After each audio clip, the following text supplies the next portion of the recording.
I will never forget the sound my grandson's teeth made. They were chattering so hard I thought they'd crack. That's how it began. Not with the party, not with the door, with that sound.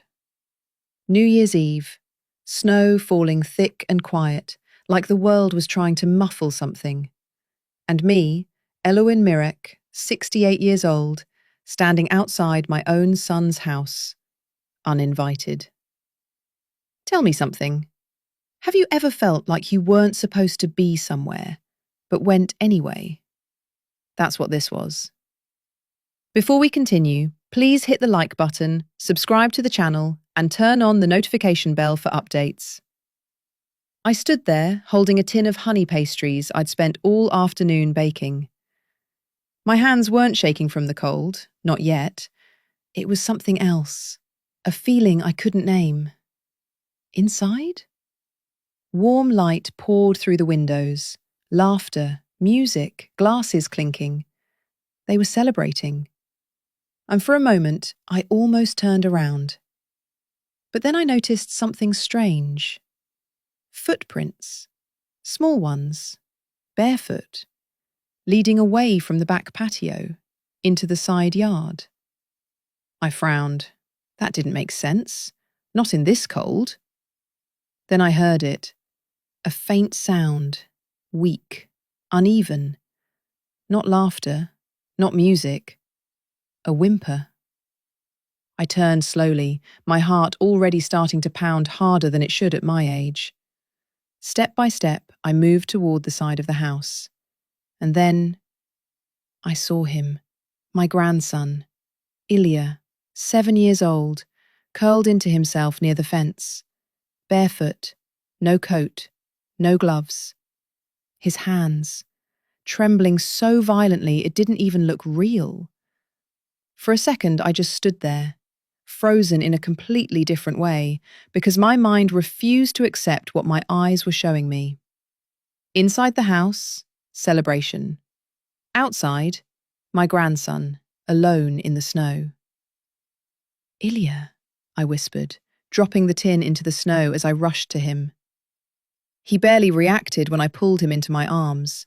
His skin was cold, too cold. "Hello?" he mumbled, like he wasn't even fully there.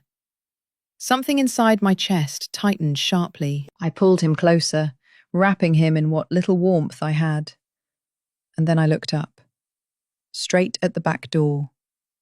Through the glass, I could see them. Silhouettes, moving, laughing, raising their glasses.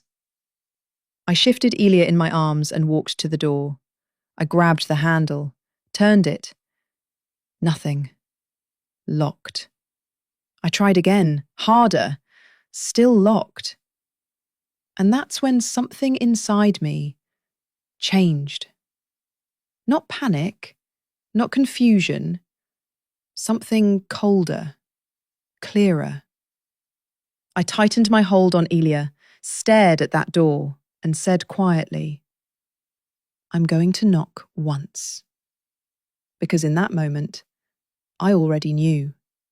This wasn't an accident. They knew he was out there. That was the first thought that settled into my mind as my fist hit the door. Once, twice, then harder. The laughter inside didn't stop immediately, but it changed. It faltered, shifted, like a record scratching mid-song. Footsteps approached, and then the door opened.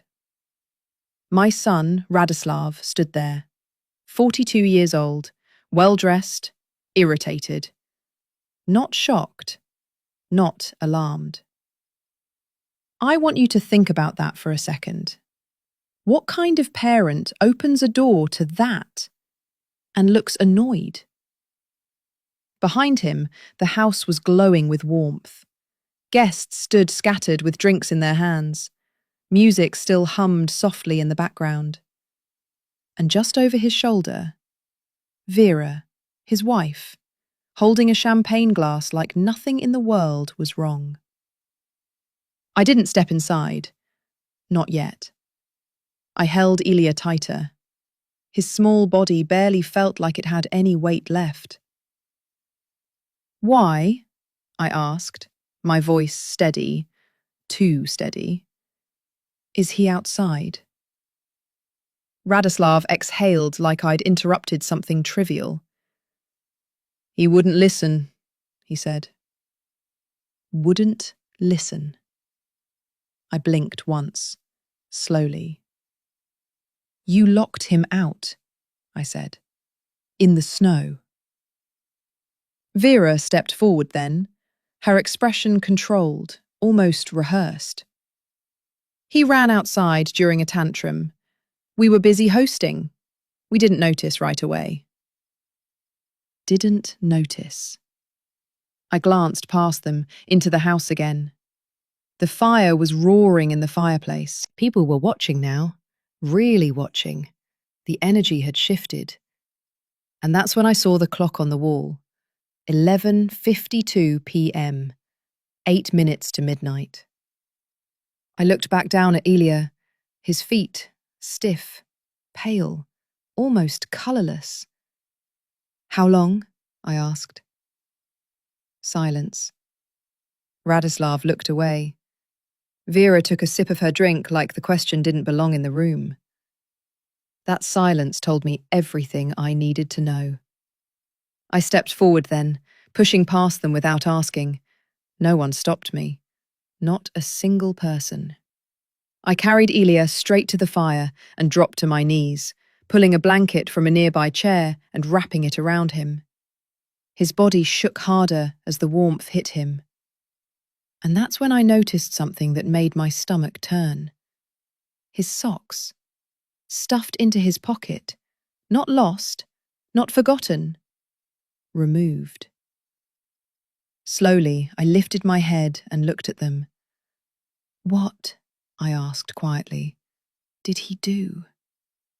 Radislav's jaw tightened. "He ruined something important." Vera added, almost casually, "He needs to learn consequences." Consequences. I studied their faces carefully. No panic, no guilt. Just irritation that I had disrupted their evening. And in that moment, something settled deep inside me. This wasn't a mistake. This was normal to them. And if it was normal, then how many times had it already happened? This wasn't punishment. It was something colder. I sat there on the floor, right in front of the fire, holding Ilya as the warmth slowly crept back into his skin. But here's the thing. He didn't relax. Have you ever seen a child finally get warm again and still look afraid? He flinched when someone laughed too loudly. He kept his eyes down. And he never, not once, looked at his parents. That's when I started noticing the smaller things. A faint bruise near his wrist. Yellowing, not fresh. The way his shoulders tensed when Vera walked past us. The way he whispered instead of speaking, like he'd learned not to be heard. My chest tightened. "Ilya," I said softly, brushing his hair back. "Sweetheart, what happened?" He didn't answer. His eyes flicked up, past me, toward them. Radislav was watching us closely now, too closely. I gently turned Ilya's face back toward mine. "You're safe right now," I told him. A pause, a long one. Then, barely louder than the fire cracking, "I spilled juice." I stared at him. "That's it?" I asked, my voice quieter now, sharper. He nodded. "On the table, where the decorations were." Slowly, I lifted my gaze. There it was, the table. Perfect. Clean. A centerpiece that didn't quite match the rest. Replaced. A child left outside in freezing snow for spilling juice. Something inside me shifted completely. Not anger, not yet. Clarity. This wasn't stress. This wasn't a one-time lapse. This was a system. Controlled. Calculated. I stood up slowly, still holding him wrapped in the blanket. "I'm taking him with me tonight," I said. The room went still. Vera's expression hardened instantly, like a mask snapping into place. "That's not your decision." Radislav stepped forward, lowering his voice. "You're overreacting." Overreacting. I met his eyes. He could have died. Silence spread through the room, heavier than before. One of the guests quietly set their glass down. Another looked away entirely. The illusion was cracking. Radislav's tone changed then, quieter, more dangerous. "You don't understand how we run our home." I held his gaze without blinking. "I understand enough."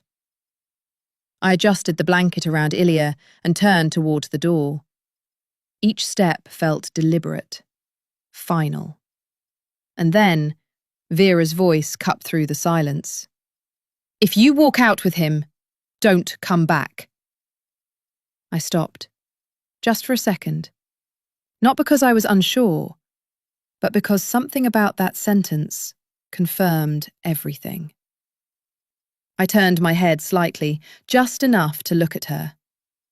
And in that moment, I realized this wasn't a threat meant to stop me. It was a line they had drawn a long time ago.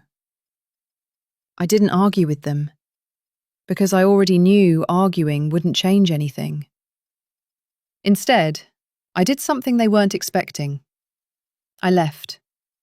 No shouting, no scene, no begging them to explain themselves, just a quiet decision. The cold hit us the second the door opened, but this time, Ilya was wrapped tightly in my arms, shielded from it. Behind me, the house went silent. No music, no laughter, just a stillness that felt heavier than any argument. I didn't look back. Have you ever reached a point where you realize there's nothing left to say? That's what this was. I got him into the car as quickly as I could, turning the heat on full blast. My hands moved automatically, seatbelt, heater, blanket tighter around him. But inside, everything had gone very, very still.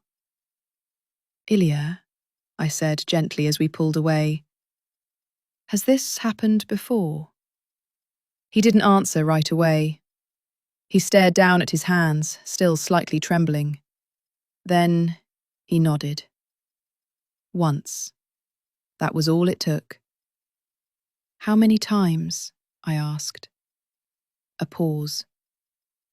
"Sometimes," he whispered. "The garage, or the hallway, when it's dark." I tightened my grip on the steering wheel. Not once, not twice. A pattern, a system. Punishments designed not just to correct, but to isolate, to silence. I exhaled slowly, steadying myself. "Okay," I said quietly. "You're with me now." But here's the part that matters. I didn't drive home. I turned the car in the opposite direction. Bright lights appeared ahead, automatic doors sliding open. A hospital. Because this wasn't just about getting him warm. This was about making sure it stopped. Inside, everything moved quickly once they saw him. Nurses, blankets, questions, his temperature, his hands, his feet. Words like early hypothermia floated through the air. And then came the quieter observations. A nurse gently lifting his sleeve. Another noticing how he flinched when someone reached too fast. Their expressions changed. Questions became sharper, more precise. "Can you tell us what happened tonight?" I stayed close. one hand always on Elia's shoulder. And then someone said the word. Neglect. Not loud, but loud enough. Soon after, another presence entered the room. Calm, professional, a social worker. She sat across from me, her expression serious but measured.